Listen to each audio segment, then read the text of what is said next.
How you doing? Let's get down to this before we start. I got the old goddamn. Where is it? 1, 2, 3. With the perfect card, winner of the Survivor Series prediction contest, Wrestling Fortune 44. I don't even know if YouTube has an inbox anymore, but if they do, send me your shit there, or send me a direct message on Twitter. I just need like your address and stuff, obviously, to send you this whatever. And then, yeah, just tell me what t-shirt you want from WWEshop.com. Tell me the size. Inbox me all that stuff. You bastard. God damn it. Why'd you have to get a perfect card? Anyways, let's jump into the show. The show started off with a promo, actually. It was the Authority and Vince, and they were talking about the night. They bring out Cena. Vince drops the bombshell that if Team Cena wins, the Authority can never rise to power again unless John Cena allows it. Kind of random, but that's what it was. So the first match was the Fatal 4-Way for the tag titles. Los Matadores and the Usos kind of just there because you know it was going to come down to the other two. A lot of this, I don't know. This match just didn't do it for me. It was like there was a lot going on, but there wasn't very much going on at the same time. It just didn't feel very meaningful. Like some of the spots that should have been cool were like, I don't know what, it was just kind of weird. I don't know if the timing was off just a little. I don't know how to explain it. Like the high spots were just a little, I don't know how to explain it. It was just kind of weird. It was off to me. What was not off is the fact that The Miz and Damien Mizdow are now tag team champions. Mizdow tags himself in, gets the pin, and Miz just kind of stands there. And Mizdow runs over, just kind of looking around too. Then they freak out. Miz grabs both titles. It was pretty funny. Those are the dudes I wanted to win. Good for them. We'll see where it goes from here now. But, hey, I love Damien Mizdow. I'm telling you. So it was good to see these guys win. And yeah, I mean, so it was one of those things where I didn't so much care for the match, but the ending made it better for me because I loved it. The fact that the crowd is feeling Mizdow, I'm telling you. The next match, oh god. Before I thought this might be one of the worst things I've ever seen, and I didn't change my mind. You had Team Fox of Alicia Fox, Emma, Naomi, and Natalya taking on Team Paige, which is Paige, Cameron, Layla, and Summer Rae. Best part of this match was Tyson Kidd posting selfies on Twitter. By far. Tyson Kidd, you won me over tonight. But the team with Alicia Fox on it ended up winning. Alicia, Emma, Naomi, and Natalya. Nobody got eliminated. Cameron, Layla, Summer Rae, Paige. That was the order. I mean, I don't know what's going on. Paige was getting destroyed at the end, and it was just her and the other ones. Whatever. One of the worst things I've ever seen. You got Bray Wyatt and Dean Ambrose. This match was definitely not as good as it could have been, but it's one of those things where you kind of knew it was heading that way because they put themselves in a position where it was like, if Bray Wyatt wins, Dean Ambrose is going to lose, and it's another loss, and he hasn't lost since he turned face. If Dean Ambrose wins, Bray Wyatt loses again, and so it was just kind of a lose-lose sort of thing. So even though it was kind of a dumb ending, it was actually the ending that, you know, should have been WrestleMania 30, kind of. But it was the only way that I think they could get it to the next pay-per-view without it hurting them. So Bray Wyatt wins by disqualification when he gives Dean Ambrose a chair, and unlike John Cena, he actually uses it. So he beats the crap out of him, puts him through a bunch of tables, stands on a ladder to the end, so you knew, obviously. And they actually announced it tonight.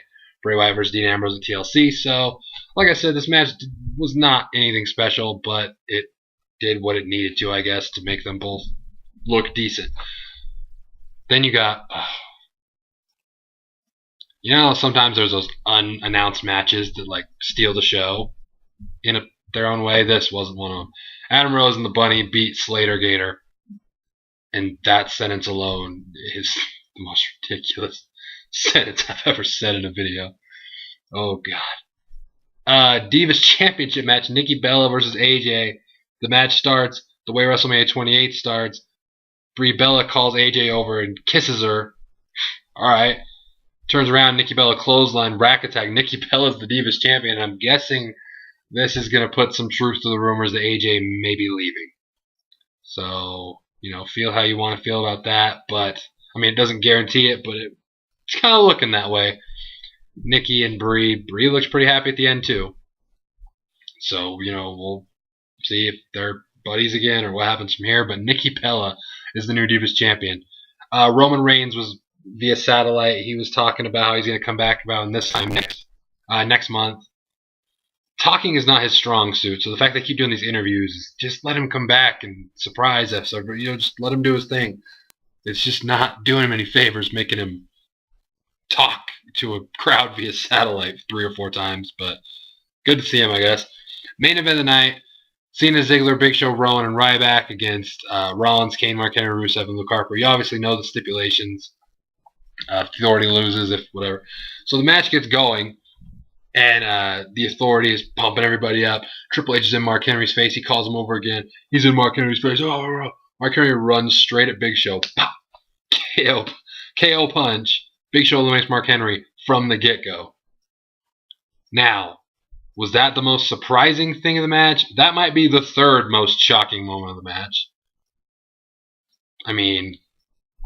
Yeah, it was shocking that it happened right then, but the next elimination shocked me even more, even though it came after a curb stomp and a big kick to the head. Ryback got eliminated. First person off Team Cena. I was like, what? The whole buildup of all the Raws were built around Ryback, and all of a sudden he's eliminated by Rusev. I'm like, wait a second, what? It took a second to comprehend what was going on. But yeah, so that's the biggest one that caught me off guard. And then there was an elimination for a while. Rusev got eliminated by count out next. He dove onto a table. You knew he was going to have to lose some way that wasn't pinfall. He just got counted out because he can't get back in the ring after Dolph Ziggler moved out of the way and he went through the table. And then shit got real, and the Authority got 3 straight eliminations. Luke Harper got Eric Rowan. Seth Rollins eliminated John Cena after the Big Show turned on him and KO'd him. That got me. Not so much that Big Show would turn heel, but I just didn't see it coming right then. And it was just weird to see Cena eliminated so early because you're like, whoa, now. I still, you thought Team Cena was going to win for sure, and then it turned into, oh, well, Cena's gone. Big Show's gone. He eliminated himself by count out. So it's down to Kane, Harper, and Rollins against Ziggler. But then Dolph Ziggler hits the zigzag on Kane, 1, 2, 3. Dolph Ziggler gets a roll up on Luke Harper, 1, 2, 3. It's down to Rollins and Ziggler. Shit gets real from there. They're going back and forth. Ziggler's about to win 2 or 3 times. Triple H interferes, hits this ref, hits the other ref. Everyone's freaking out.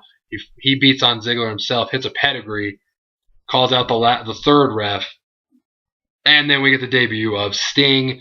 Sting's music hit. The Titan Try comes out. Crow Sting. It was cool to see him. The crowd was digging it. This is awesome chants. They had a stare down for a while. Sting drops Triple H. And it was pretty crazy. It was crazy to see Sting in a WWE ring. He puts Dolph Ziggler over Seth Rollins.